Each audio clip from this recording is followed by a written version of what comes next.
Benvinguts a l'aula del territori efervescent, on us explicaré un dubte que hi ha moltes vegades al voltant dels escumosos. Moltes vegades pensem que el brut nature és un sinònim de qualitat, però la paraula brut nature només té referència al dosatge de sucre que s'ha afegit en el procés de l'elaboració.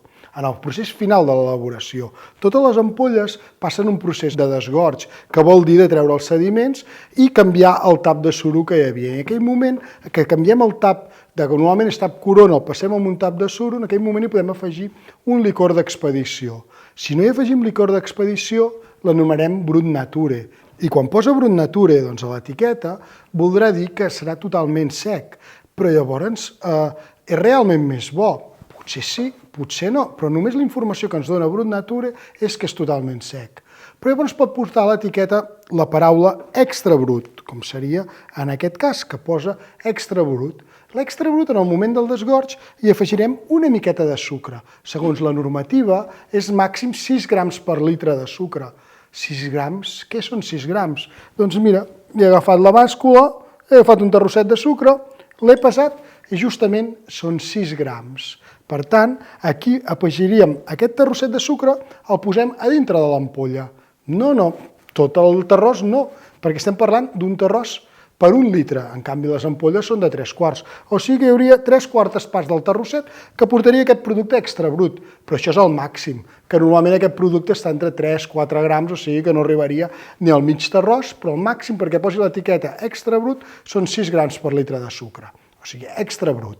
Després, la següent paraula que hi hauria per contingut de sucre que porta és el brut, com seria, doncs, en aquest cas, que ens posa brut a l'etiqueta.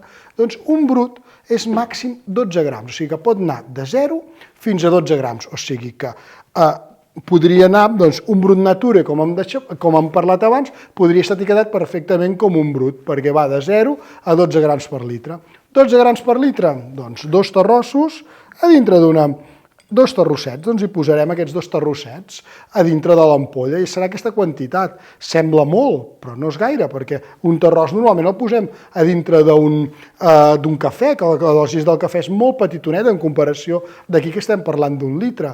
Per tant, doncs, aquí ja podem trobar una miqueta més d'equilibri i un puntet dolçor, però quasi moltes vegades és difícil de percebre.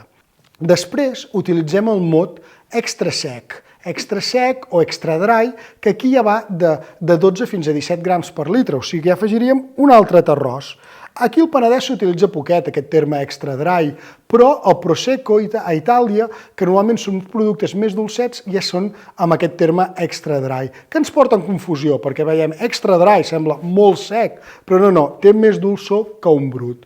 I després també a la zona del Prosecco també utilitzen la paraula dry, que vol dir sec, que aquí estem doncs, encara afegint 2 terrossets de sucre més, o sigui que quan veiem a l'etiqueta dels escumosos dry, veurem que hi ha una quantitat de sucre considerable i posa dry a l'etiqueta, que ens porta una miqueta de confusió.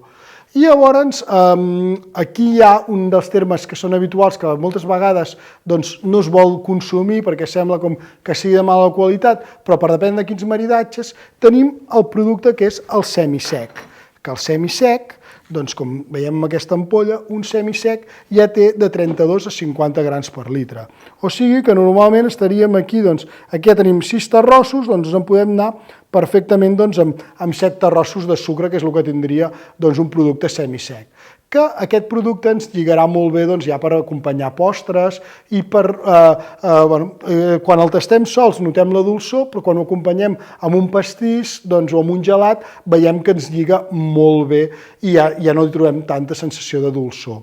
Però encara hi ha un altre que encara és molt més dolç, que és el que ja diu la paraula dulce o dolç, que és, com per exemple en aquest cas, que és un dolç, o sweet, que podríem dir en anglès, i aquest terme, aquí estem a més de 50 grams per litre, o sigui, aquí ja tenim tots els terrossets de sucre que els posem aquí, que ja estaríem amb 3, 2, 5, 6, 7, 8, 9 terrossos de sucre, seria el que trobaríem.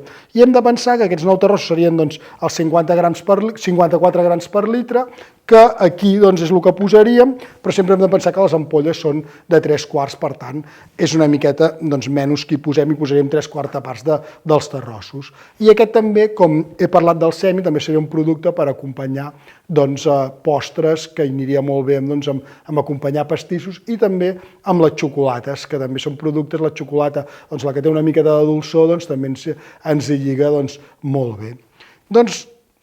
Sabem aquí ja les diferents característiques que ens aporta un producte en funció del dosatge que diem, que és la quantitat de sucre que s'afegeix en el moment del desgoig.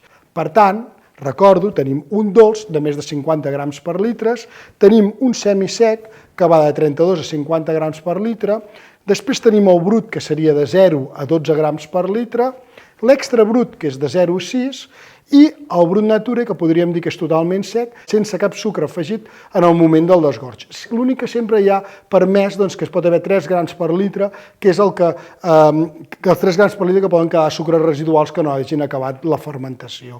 I per tant, sempre podria tenir aquesta mica de marge que es deixa perquè s'hi pot acabar la fermentació. I aquestes paraules són iguals per tots els productes de la Unió Europea. Per tant, tant un xampany, tant un cava com un corpinat, un clàssic penedès, un prosecco, utilitzen el mateix vocabulari a l'hora d'escriure la quantitat de sucre. I estan obligats a posar aquesta menció a totes les etiquetes dels productes de la Unió Europea.